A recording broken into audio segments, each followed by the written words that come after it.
दोस्तों, यह कहानी मुंडार गांव की है। शाम का वक्त था। तभी एक अनजान लड़का जल्दबाजी में एक किराने की दुकान पर पहुंचा और दुकान के मालिक से पूछता है, चाचा चाचा, यह श्याम जी का गोडाउन कहाँ होगा? दुकानदार कहता है, तुम्हें वहाँ इस वक्त क्यों जाना है?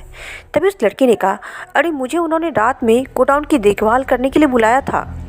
दुकानदार कहता है, क्या क्या तुम्हें पता नहीं कि रात के वक्त एक लड़की की आत्मा वहाँ भटकती है?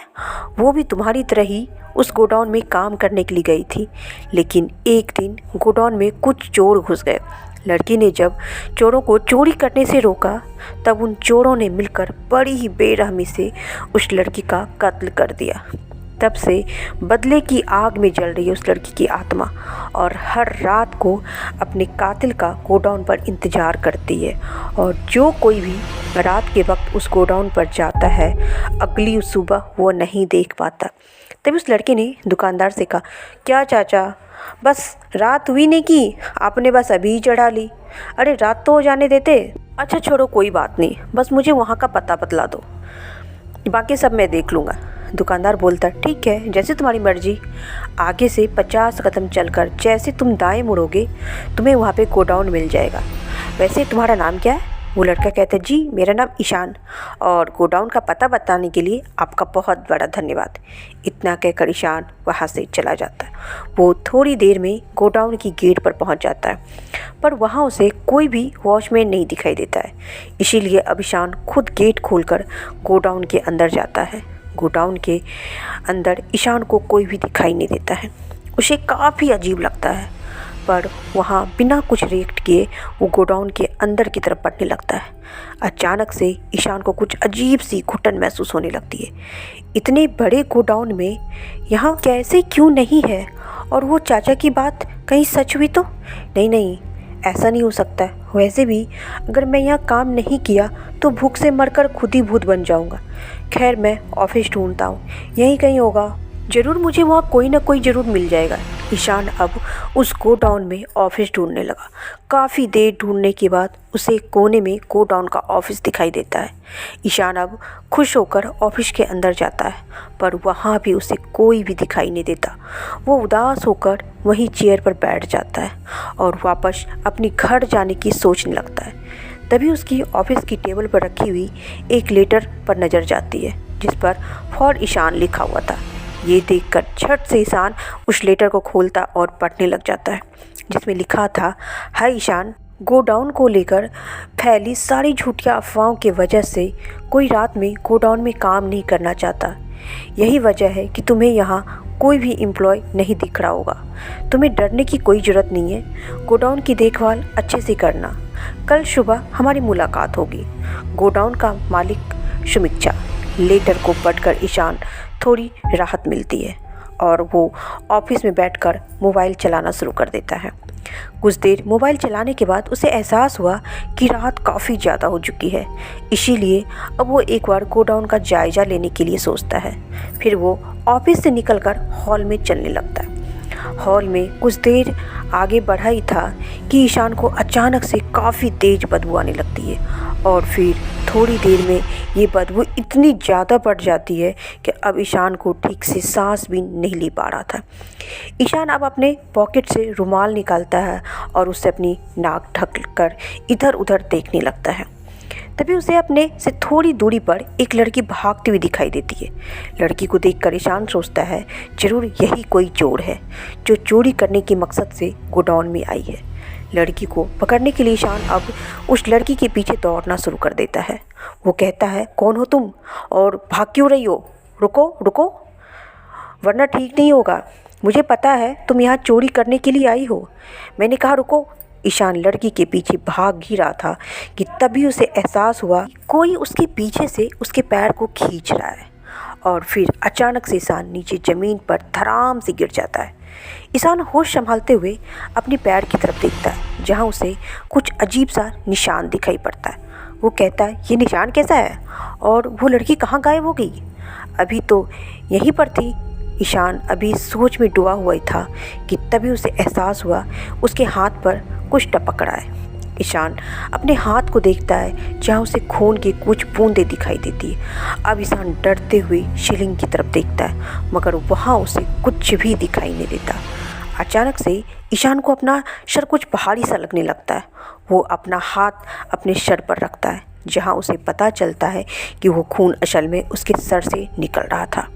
ईशान समझ जाता है कि गिरने की वजह से उसका सर फट गया है और ईशान डरा सहमा हुआ फर्स्ट एड बॉक्स लेने के लिए ऑफिस की तरफ जाना शुरू कर देता। हॉल में वो चलते जा रहा था मगर उसे ऐसा लग रहा था कि हॉल ख़त्म होने का नाम ही नहीं ले रहा हो। ईशान की हालत अब पूरी तरह से ख़राब हो जाती है। वो हॉल के रास्ते में बैठकर रोना शुरू कर देता। वो कहता है, ये क्या हो रहा है? लगता है मैंने यहाँ आकर कोई गलती कर दी है। अगर इसी तरह से मेरे सर से खून बहता रहा तो मैं कल का सूरज नहीं देख पाऊँगा। ईशान अभी भी रो ही रहा था।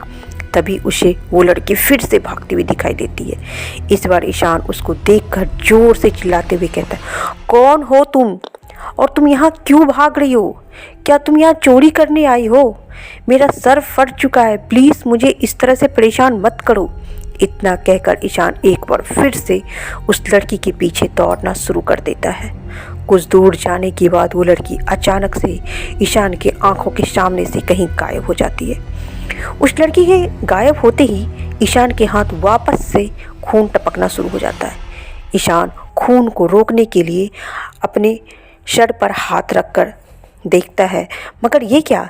ईशान के सर पे तो कोई घाव ही नहीं था। वो काफ़ी ज़्यादा शॉक्ड हो जाता है। उसे कुछ भी समझ नहीं आ रहा था कि आखिर उसके साथ क्या हो रहा है। फिर अचानक से ज़मीन पर धीरे से खून टपकता है। ईशान अब सीलिंग की ओर देखता है जहां उसे वो लड़की सीलिंग में चिपकी हुई दिखाई देती है। ईशान को अब चाचा की पूरी बात याद आने लगती है जिससे ईशान का पूरा शरीर डर के मारे कांपने लगता। वो घबराते हुए कहता है, ये क्या है? भला तुम सीलिंग से कैसे चिपक सकती हो? इतना कहकर ईशान वहाँ से भागने की कोशिश करता है। तभी उसे वो लड़की ठीक सामने दिखाई देती है। ईशान कहता है, तुम तो अभी सीलिंग पर थी। तुम आखिर मुझसे क्या चाहती हो और तुम पीछे मुड़कर क्यों नहीं बात कर रही हो? तभी वो लड़की कहती, अच्छा ऐसी बात है तो ठीक है, मैं तुम्हारे सामने अपना सर कर लेती हूँ। इतना कहकर वो लड़की अपने सर को ईशान की तरफ घुमा देती है। ये देखकर तो ईशान की तो मानो बोलती ही बंद हो जाती है। डर से उसका पूरा शरीर शून्य पड़ जाता है। वहीं दूसरी तरफ वो भूतिया लड़की ईशान को देखकर मुस्कुरा उठी।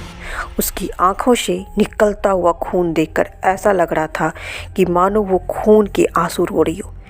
तभी ईशान कहता है, मुझे पता है कि तुम कौन हो। मैं ये भी जानता हूँ कि तुम्हारे साथ चोरों ने गलत किया था, पर इसमें मेरी क्या गलती है? मैं भी बस तुम्हारी तरह यहाँ काम करने ही आया हूँ। तभी वो लड़की कहती है, वहाँ कोई चोर नहीं था, वो मेरा बॉस था जिसने पहले मेरा रेप किया फिर मुझे मार दिया। पुलिस से खुद को बचाने के लिए उसने पूरी घटना को चोरी का नाम दे दिया। गोडाउन के लोग उस हैवान का सच जानते थे लेकिन किसी ने भी पुलिस के सामने अपना मुंह नहीं खोला। इस वजह से सबके सब मारे जाएंगे। यहाँ काम करने वाले हर एक शख्स को मेरी मौत का जिम्मेदार है। मैं सबको मार डालूंगी। इतना कहकर वो भूतिया लड़की ज़ोर ज़ोर से चिल्लाने लगती है। उसकी डरावनी आवाज़ को सुनकर ईशान वहाँ से रोते हुए भागता है और गोडाउन के ऑफिस में रखे अलमारी के पीछे जाकर छुप जाता है। तभी उसे अपने बगल में किसी के होने का एहसास होता है। वो जैसे ही अपने बगल में देखता है उसे वही भूतिया लड़की दिखाई देती है। ईशान कहता है, तुम यहाँ कैसे आ गई? मैंने कहा था ना, मुझे यहाँ से जाने दो। ईशान वापस से वहाँ से भागना शुरू कर देता है मगर उसके पैर मानो जम से गए थे। वो अपनी जगह से हिल भी नहीं पा रहा था। अब ईशान को समझ आ गया कि अब वो बचने वाला नहीं है। वह उस भूतनी से कहता है, अगर मुझे मारना है तो मार ही दो, वैसे भी तुम्हारे डर से मैं ज़्यादा समय तक जी नहीं पाऊँगा। ईशान की बातों का उस भूतिया लड़की पर कोई भी असर नहीं हो रहा था। वो तो बस ईशान को देखकर मुस्कुराई जा रही थी। भूतनी को मुस्कुराए देखकर ईशान अब अचानक से हंसने लगता है। ईशान को ऐसा करते देख उस भूतिया लड़की की हंसी मानो गायब हो जाती है। तभी उस भूतनी ईशान से कहती है, तुम्हें क्या मौत से डर नहीं लगता? मैं तुम्हें ज़रूर मार डालूंगी।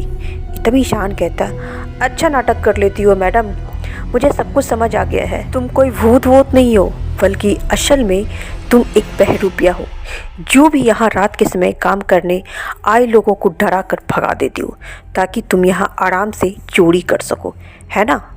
वो भूतनी कहती है, लगता है डर के मारे तुम्हारा दिमाग काम करना बंद कर चुका है। तभी ईशान कहता है, अरे नहीं मैडम, वो जो तुमने शुरुआत में मुझे गिराने के लिए रस्सी का फंदा जो लगाया था, मेरे गिरने की वजह से पैर में फंसकर उस रस्सी के कुछ धागे वहीं ज़मीन पर गिर गए थे, जो मुझे बाद में दिख गए थे। और वो साउंड बॉक्स का कोई मुकाबला नहीं, जो तुमने चिल्लाते वक्त अपने पीछे छुपाया हुआ था। तभी वो भूतनी कहती है, यानी तुम सब कुछ जान चुके हो। वैसे अच्छा है, पहले तुम इंसान हो जो मरने से पहले मेरा सच जान पाए हो, लेकिन जिंदा नहीं बचोगे। मैं तुम्हें अभी के अभी मार डालूंगी।